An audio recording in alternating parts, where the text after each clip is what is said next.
Base करतो आपल्याला हे 3 बोटाचं अंतर सोडायचं आणि असं मार्किंग करायचं. बरं मार्किंग आलं ते मार्किंग खाली आलं. मार्किंग यासाठी केलं आहे की या गोलाच्या आतमध्ये 3 रंग टाकायचे. पहिला रंग त्या मार्किंगवर टाकला. दुसरा रंग टाकताना आधीच्या रंगांमध्ये थोडंसं त्याला मिक्स करून टाकलं. तिसरा रंग हा मध्ये पूर्ण भरून टाकला.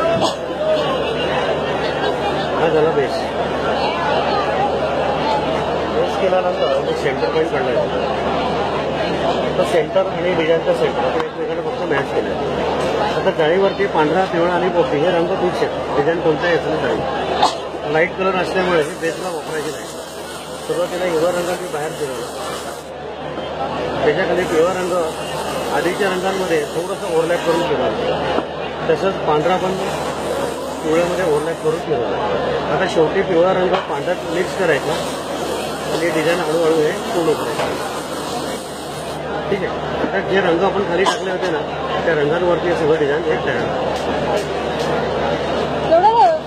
ही पूर्ण प्रोसेस यात दिलेली आहे. रंग कोणती खाली टाकायची